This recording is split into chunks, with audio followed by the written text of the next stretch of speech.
Hello and welcome to this special New Year's Day message from Beyond. I am as ever, your host, Robert Crighton.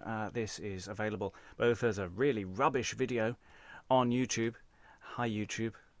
Really rubbish low resolution image there. And also available on the podcast, our primary home for all the new full cast audio adaptations that we promise that we will produce, but frequently, due to COVID, have not. So this is a bit of a year roundup. What have we done over this last year, over 2020? What have we managed to do, and what are we hoping to do in... It's not 2020. It was 2021. God. 2021. What we did over 2021 as we prepare for 2022. You can tell. Time has no meaning anymore for us as we're locked in our little cubby holes. So what did we do over the last... Oh, this has started well, hasn't it? What have we done over the last year, 2021? Well, we've continued being primarily YouTube-y this year. I have managed to keep the podcast ticking over, but I think it's fair to say for all the podcast listeners, I am sorry that we haven't done more exciting things. There has been a lot of duplicated content between the two platforms, and I haven't been able to expand and release the stuff that we have been planning to release for 18 months or so now. More on that in a moment. But what have we actually achieved? So on the YouTube channel, on our online Zoom sessions that are open to all to sign up, just go to the website, beyondshakespeare.org. We've done around 200 texts. Over 200 texts. Most of those are plays. Some of them are very short. I mean, our definition of text is sometimes a bit fluid. But we've done, again, about 200 odd texts, and including everything we did last year and stuff that was previously on the podcast, we've covered over 400 texts now. That's quite a lot, but not as much as you'd think, because again, we're including, for example, medieval mystery plays, so that's not quite as impressive as it sounds. And we've done, over the last year and a bit, we started doing second looks. So first looks is where we've looked at text for the first time, read through it, stopped and started. Second looks vary. Sometimes we just literally read through them at pace. Sometimes we go all out and turn them into something approximating a digital performance.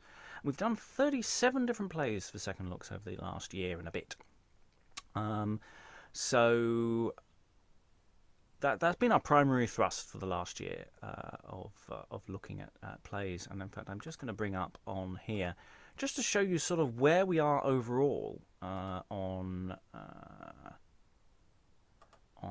this kind of thing. So I'm going to bring up the our sort of primary playlist or target list, as it were, and so anything in sort of green and orange here are stuff that green means we've done something vaguely full casty for the podcast. Orange is anything we've done. Grey is stuff that sort of doesn't count technically. So not including mystery plays, which are on a separate list later on. We've sort of done everything medieval. You can see in purple coming up second looks. Here we've done quite a lot from the Tudors. We've done all of Henry VII. We've done all of Henry VIII's reign. Everything from Edward, everything from Mary now. In fact, we've almost done everything from Mary twice. And then we get to Elizabeth, and that's where... I mean, that's the big thing. We've done everything pre-Elizabeth now. There are some sort of odd middling texts that probably don't really count. I mean, we've done everything that really is a play. At least once, and in many times two, sometimes three times now. So we've really got a decent handle on how pre-Elizabethan drama works, and hopefully should be able to turn that into some really good performances going forward. That's the hope. When we go into Elizabeth, we've done a lot here as well. By the way, just don't be too absolute on some of these datings. This is a work in progress sort of list. We haven't yet done all of the translations of Seneca from the early Elizabethan, but we have done everything that is playish, pretty much up to, and we've done several times. And there's a lot of second looks here, as you can see. We've done pretty much everything up to now 1599. 1599 is our sort of next year of target to cover, and so after 1599 it all gets a bit patchy, and increasingly we go to stuff where we have a copy of the script but we haven't done anything with it yet. We've done little things on the podcast, but nothing very, very, very massive. And as you can see, there's an awful lot of texts to go as we go forward. So that sort of gives you an idea. So we've done about 400 plays. We've done pretty much up to the end of the reign of Elizabeth, and we are trying to get a little bit further from there. So the aim for next year, hopefully, is that we will finish the Elizabethan. There's a lot of infill to do. As I've mentioned, there are some sort of borderline theatrical texts. There's more stuff that aren't necessarily plays but are performative that I want to do, and that's sort of one of the big jobs for 2022, is just filling in all of those things. But I'm getting ahead of myself. What else have we done in 2021?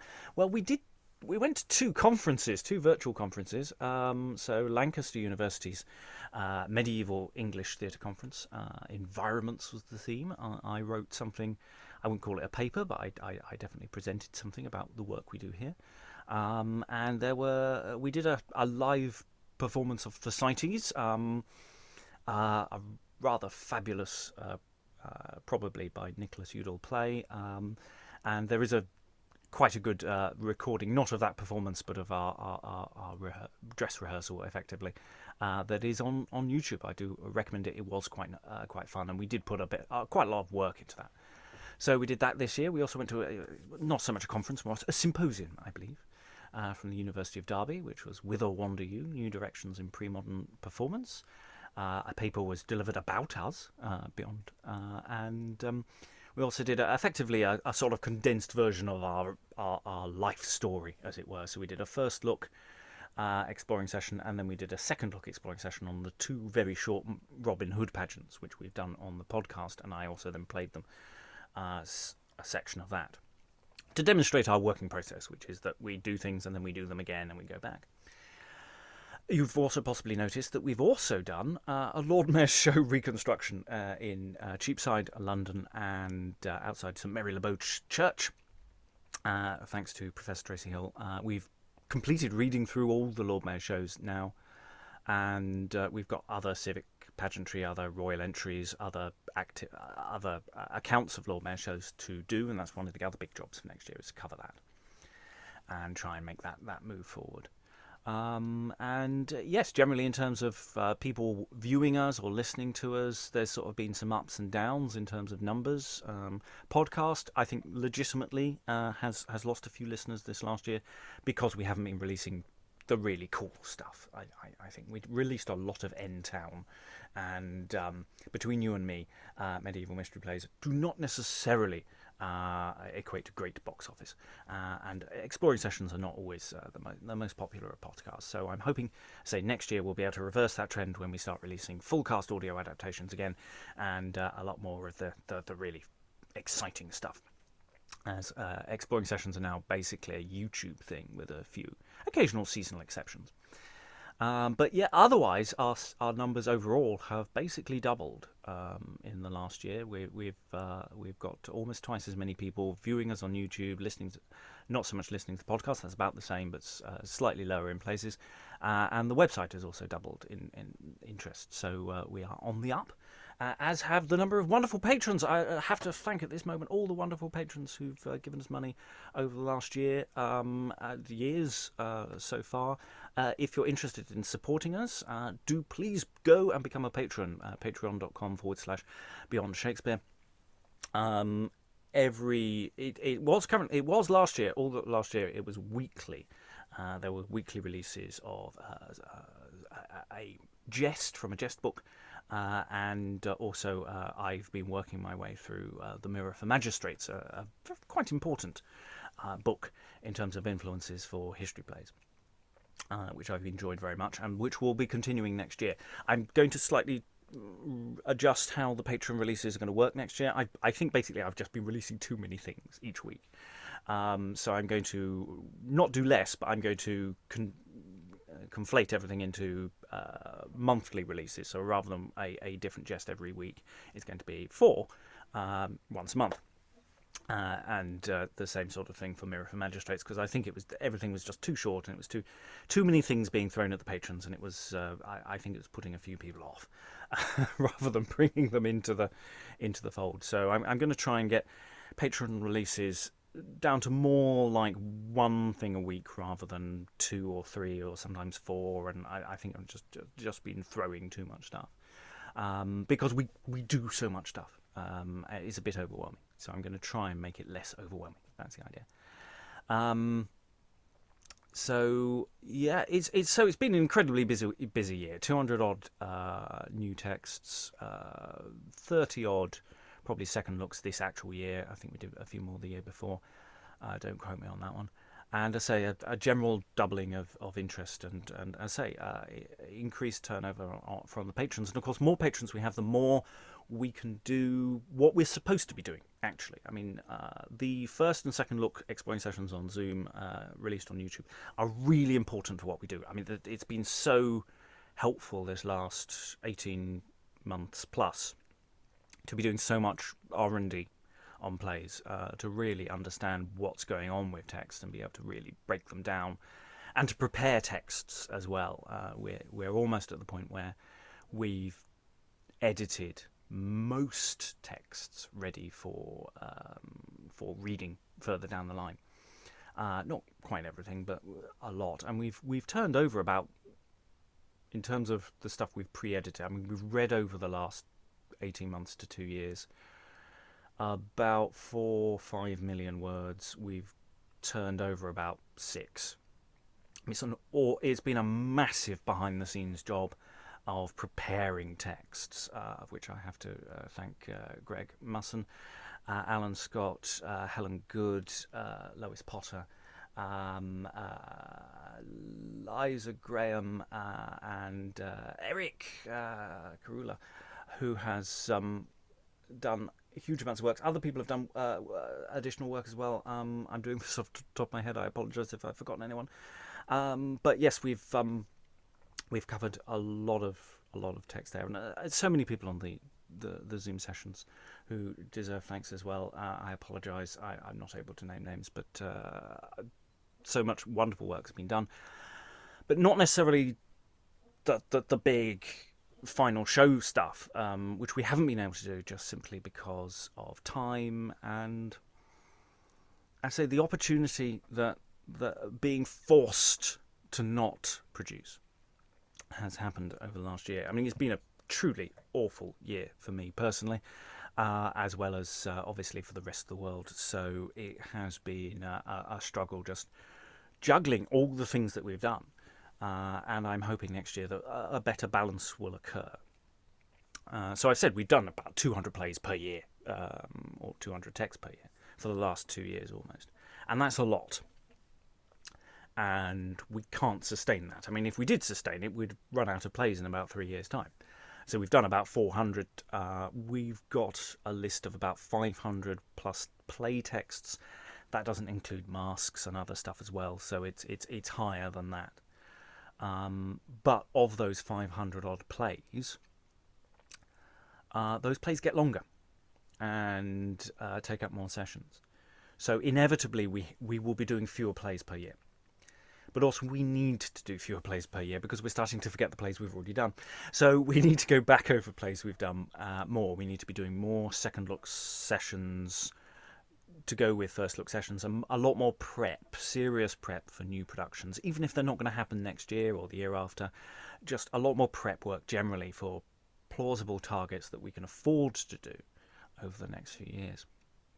So the target for 2022, if I've got the right year, yes, is to do between 50 and 100 new first look sessions over the year. So about half, maybe even less than half that we've done before, but to increase the number of second looks that we're somewhere nearer to 50, maybe 50, more than 50 second look sessions. They aim still at this time to be doing more first look sessions than second look sessions. And these continue to be open to anyone who wants to join us, by the way. We meet on Zoom several times a week. It's all free. Anyone can sign up via our website. There's an Exploring Sessions tab, and there are just easy forms you can just fill in. So long as you're happy that the videos get put on YouTube and shared for everyone. Everything we do gets shared. That's basically the point of what we do. We do occasionally edit when things go really badly wrong, and sometimes I forget to edit it when it goes really badly wrong, and it's quite amusing. There's a video. I know there's a video where my Wi-Fi totally crashed, and there's a good 3 minutes of me just swearing. I'm fairly certain, and I can't remember which video it was. I haven't found it. It's out there somewhere. So if you know which video that is, please tell me, because I would like to edit that out to make it look a little bit more professional. But these things happen. So yeah, come and join us. We need new faces, different people. There's always a risk when you have the same room every time that you get a bit stale. And we've got a lot of people. The point of the exploring sessions is to sort of present a play to people who don't necessarily know much about the other plays of the period, to actually say, well, for a modern audience, what hits you in the face is going, whoa. And increasingly we've got people who are now able to go, well, that's a bit like this play, isn't it? Which is useful and nice, but it's sort of not the point of what we're trying to do. So new people, please come and join us. And then it's the production side of things. Of COVID really, like everyone, hit us totally in the face. We were planning on doing live shows in 2020, and that just obviously stopped. And so 2022, I am actively now carving out time to edit, finish, and release all the half-finished productions from 2020. So basically, to return to the scheduled, I'd planned for 2020, just 2 years late. So from about March onwards, we should this year. I'm recording this last year. So we should be able to start releasing things like Munda Said Infants, the final edit of The Tragedy of Mariam, The Tragedy of Antony, Dame Serif, Abraham and Isaac, and I'm sure there's something else as well that we've recorded that I've just forgotten. There's a number of fragmentary plays that we've done before. There's lots more there that should be released. I've got at least 4 unreleased discussing sessions to free up. There's a host of fantasy production meetings to finish off. There's a lot of stuff sitting on the hard drive that I just haven't had time to edit. So I'm going to put in plans to get that done. And I've also put in motion plans for some new audio adventures, some new full cast audio productions. That's all a bit tentative at the moment. We're still looking at costings and how we're going to make it work. Traditionally, I've done everything in studio, with people in the same space. I've not done remote recording before. So I say trying to get the logistics of that to work is still something that's coming, but that's the plan for hopefully to start happening next year. But it's all a bit tentative. I would love to announce some live shows, but that's going to depend on all those factors for which we have absolutely no control over. In an ideal world, we could do 1, 2, maybe even 3 live podcast shows. So in a theatre, live audience, and live streamed. That's the ideal. But I can't promise even one at this point, because I have no idea whether we will be able to meet in a room with lots of people at this point. I'm hopeful that it will be possible and it will be safe to do in the future, but we can't guarantee that. So yes, the sort of headline things is more first look exploring sessions, but not quite as many. We're going to finish the Elizabethan, the long Tudor century, basically. That's the big game plan. There's going to be other stuff I want to do next year as well. We're going to dance around a bit more. We've started Ben Jonson. I think we're going to definitely work through him. We've got a couple of little bits of Marston left to do. We've almost done all of John Marston, but not a couple of little bits to fill in. So there's a bit of infill to do there. And maybe we will hopefully start digging into, in more detail, Thomas Middleton, of whom we haven't done that much. and also maybe a little bit of Beaumont and Fletcher, or the Beaumont and Fletcher extended universe, as I think is a better way of putting it. And yeah, but yeah, just there will be other stuff. It won't just be going chronologically, finishing off the Elizabethan, 1599, 1600, 1601, 1602-ish stuff. We've got room to do other stuff as well. As I say, more second looks, and I'd say more full cast audio adaptations. They are definitely going to happen next year. That's this year. Definitely happening this year. All the stuff, almost all of it's fully recorded. I just need to sit down and make it into a thing, which, as I say, last 2 years just haven't had the time to do. So all that remains at this point is to thank you for listening or watching or being involved, or contributing, being a patron. All our wonderful patrons really have made everything possible. That we have got overheads, quite a few overheads to keep all the various plates spinning up in the air, and of course, the more money that comes in, the more productions we can do. I mean, all these when we get to the actual full cast audio productions, these things cost pucker money, not fake money. So it's a big balancing act that hopefully you can contribute to. And I say, hopefully you've just been enjoying what we've been doing, and if you want more of something, or you're interested in other things, get in touch. Do put a note in the comment section, or follow us on Twitter at Beyond Shakes, and yeah, just generally get in touch with us. We have a email address, admin@beyondshakespeare.org. You can send us an email and give us some feedback about what you're looking for further down the line, because obviously we listen more to people who are our patrons because they give us money, and therefore fundamentally the money does talk. Bribers, we're infinitely bribable. We'll do whatever you want if you give us the money to do it. So anyway, thank you very much for joining us on this wonderful journey. Hopefully there will be more to come further down the line. I've been your host, Robert Crighton. You've been a wonderful audience. Have a happy new year. Hopefully 2022 will be a brighter and happier time, and more things will get done. Goodbye.